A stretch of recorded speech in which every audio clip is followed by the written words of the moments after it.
to additional development and will sustain itself and will continue to have good things occur because of this one development, rather than sticking a Band-Aid on a broken sewer plant or on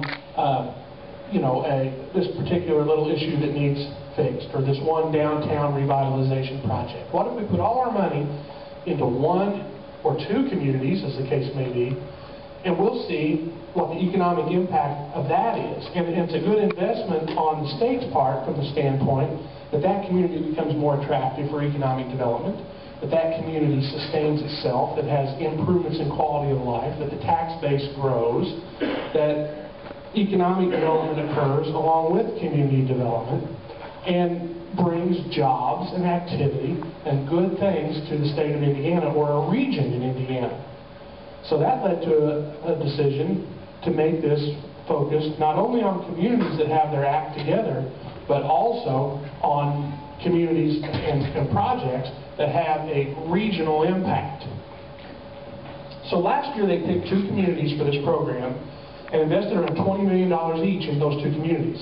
The first was North Vernon, and the second was Greencastle.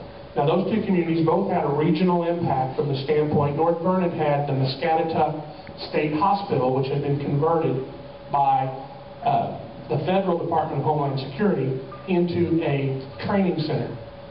And we're bringing people and first responders and military folks in, not only from Indiana, but from all over the United States, into that regional training center. And the second one, being in Greencastle, had a very unique partnership that developed with DePaul University.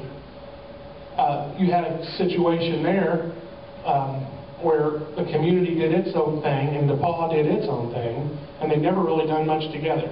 And this Stellar project brought together a really unique partnership that led to both community growth, increased enrollment at DePaul University, and just continued success for the community as a whole. So we applied this year. You had to meet certain criteria to apply. We looked at applying last year, and actually we did meet the criteria to apply.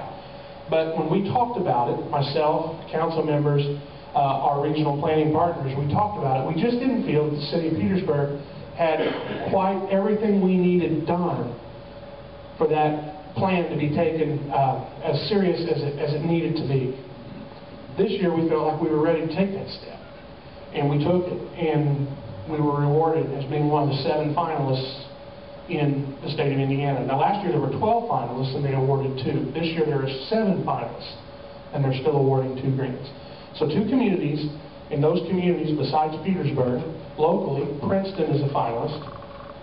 And then besides that we're going way north. We're going to Crawfordsville, we're going to Delphi, we're going to Auburn, Richmond, and the town of Whitestown.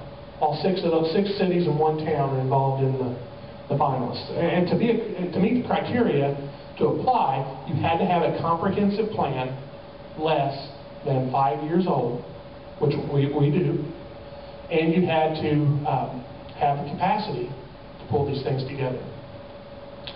The big thing that changed for us this year was that capacity. Like I said, we met the criteria last year from the standpoint that our comprehensive plan had the correct date on it. Many of you were involved in that comprehensive planning process, and many of you were also involved in the downtown planning process that we had. And also, there's representatives here from our fire department, folks that helped them with a funding, with a grant that we got to fund the fire station relocation study.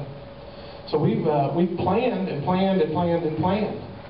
And the capacity now exists in a unique financing opportunity that allows us to come up with match money, if you will. Most grants always have a matching requirement. So we now have a unique opportunity with matching money that we did not have last year due to some private investment in Petersburg. And private investment that continues to happen and continues to grow.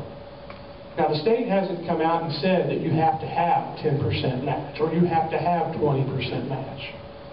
But what they have asked us to put together is what they call a strategic investment plan. Meaning, they want to know what we are willing to put into this project. How much skin we're willing to put into the game.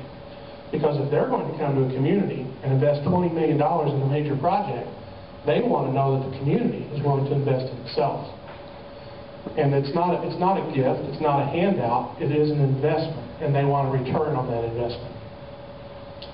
So, with that being said, we feel like we can put together several $1 million actually in matching funds and in-kind matches from our local partners to make a very competitive application. So you might ask yourself, well, how does this happen? How does the city of Petersburg have several $1 million laying around to pull this off and to invest?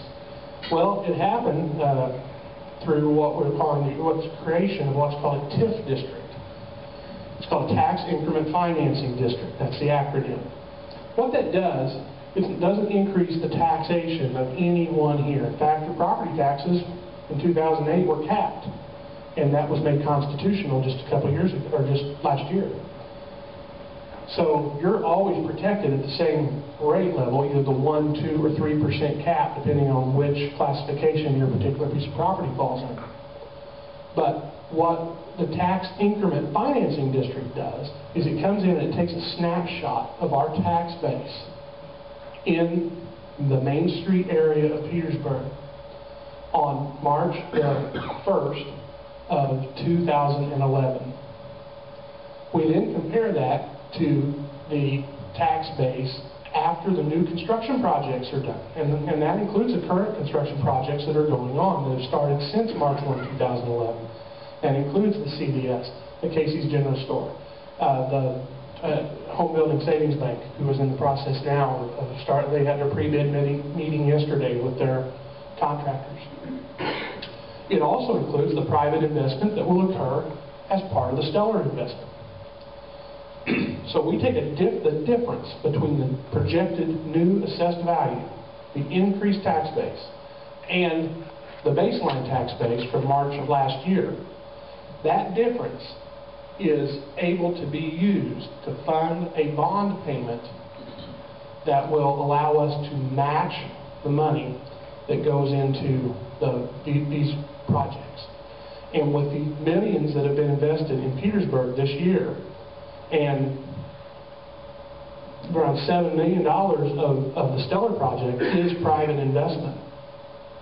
When that happens, that money compounds on itself, and we're able to gather that as revenue to pay these, to contribute towards a match. That, and then combined with some great partnerships and unbelievable support, if I may, from our county government and different agencies that have contributed both financially and in kind towards the project. So with that being said, I won't bore you with the finance speak, even though that interests me greatly. I want to talk to you about the project and introduce you to the partners who have made this project a reality.